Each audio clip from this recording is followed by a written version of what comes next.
राधे राधे, जय श्री कृष्णा। कैसे हो आप सभी? उम्मीद है आप सभी स्वस्थ होंगे, मस्त होंगे। और स्वागत है आप सभी का मेरे एक और ब्यूटीफुल से व्लॉग में। और मैं सुबह उठ गई हूँ और उठने के बाद भाई देखो, सुबह मन तो करता नहीं है लेकिन उठना तो होता ही है। ये जो भगवान ने बनाया है दिन रात, इसके अनुसार ही हमें काम करना होता है। तो मैं उठ गई और मैंने लिया भगवान जी का नाम, क्योंकि कहते हैं बैठे बैठे भगवान का नाम लो ना सबसे पहले, और धरती माता को नमस्कार करो तो दिन की शुरुआत अच्छी होती है, एनर्जी मिलती है आपको।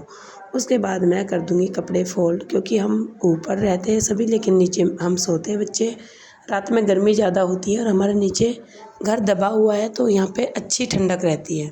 हमें रात को कूलर भी बंद करना पड़ जाता है। तो मैं ऊपर जाने से पहले अपना सारा काम नीचे का ख़त्म करके जाऊँगी। तो मैंने लगा दिया झाड़ू, और पीछे आपको जो पेंटिंग दिख रही है वो भी मैंने ही बनाई थी। लेकिन नीचे के मकान में हमारे इतनी सीलन है ना कि जो भी चीज़ हाफ तक की थी वो सब ख़त्म हो गई है, क्योंकि सीलन ही इतनी पकड़ी हुई है। और मैंने नीचे को झाड़ू पोछा अच्छे से कर दिया था क्लीन। बच्चे नहा के ऊपर चले गए थे और अब मैं कर लूँगी अपना ब्रश, क्योंकि उठने के बाद मैंने पहले कुछ नहीं किया। सबसे पहले पूरे घर की झाड़ू निकाली नीचे की और पोछा लगा दिया था।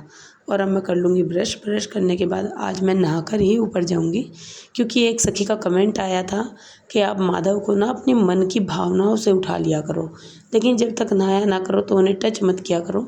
और मैं ऐसा बहुत बार करती हूँ, क्योंकि भाई देखो कई बार ऐसा होता है हमारी सिचुएशन नहीं होती, हम जल्दी ना नहा पाए और दोपहर हो जाए तो लगता है कि माधव सोते ही रहे, तो मैं उनको उठा देती हूँ।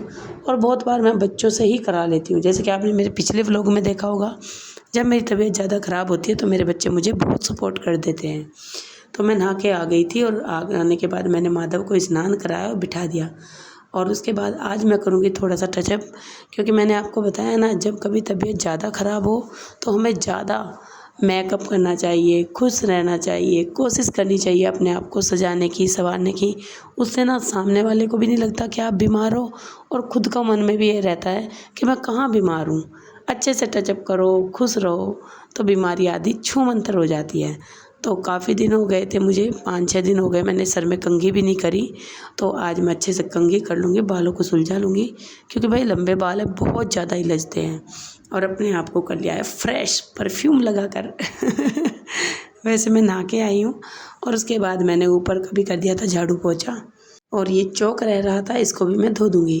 भाई अगर किसी को पता हो गले की प्रॉब्लम के लिए कोई भी अच्छी सी दवाई, होममेड रेमेडी, तो प्लीज़ मुझे ज़रूर कमेंट करें। मेरा गला बिल्कुल भी ठीक होने का नाम नहीं ले रहा है और दवाइयाँ मुझे सूट नहीं आती है।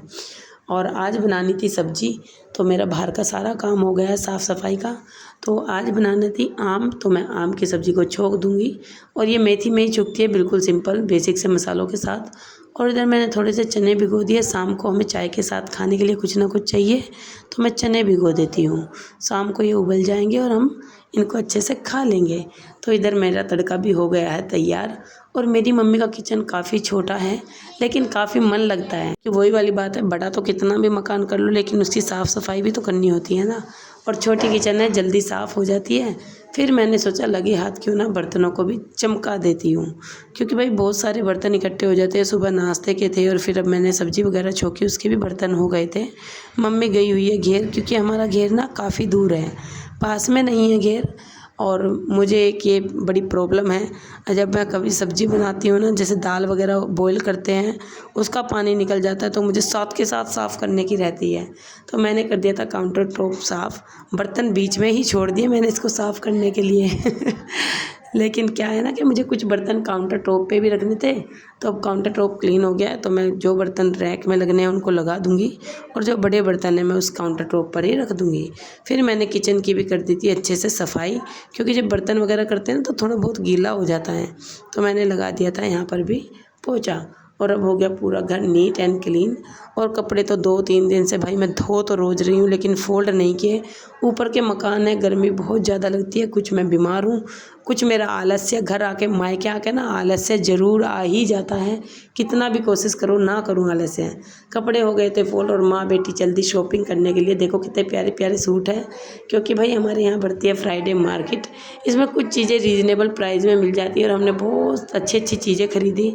और आए तो हमें लगी हुई थी गर्मी, और हमने पी लिया आते ही कोल्ड ड्रिंक। भाई क्योंकि गर्मी में ठंडा ठंडा चाहिए होता है। मैंने नहीं पी क्योंकि मेरा गला चल रहा है ख़राब। बच्चों ने काफ़ी अच्छे से पी। और देखिए मैंने माधव के लिए कितनी प्यारी प्यारी ज्वेलरी खरीदी है। ये गले का एक सेट था, उनके हाथों की है और उनके कानों के तो मुझे बहुत सुंदर लगे। और माधव हो जाएंगे सुंदर। और हो चली है शाम, अब मैं फिर से लगा दूंगी उनकी चारपाई। और आज मैंने उनकी बेडशीट बदल दी है क्योंकि वो 2-3 दिन से बिछी हुई थी, गंदी हो गई थी। और माधव बैठ जाएंगे आराम से। और भाई बंदर इतना परेशान करते हैं ना, पूरा दिन बहुत परेशान करते हैं। तो इधर हो चली है रात। आज मम्मी ने बनाई गैस पे रोटी क्योंकि मम्मी हो गई थी घेर में लेट। और जैसे कि मैंने आपको बताया, हमारी किचन इतनी छोटी है कि इसकी छत भी ऐसे ही छूट जाती है। और सब्ज़ी थी बहुत ज़्यादा गर्म, तो मैं इसको ठंडी करके माधव को लगा दूंगी भूख। और आप सभी बताना मेरा व्लॉग आपको कैसा लगा। राधे राधे, जय श्री कृष्ण। लाइक करें, शेयर करें और प्यारे प्यारे कमेंट करें।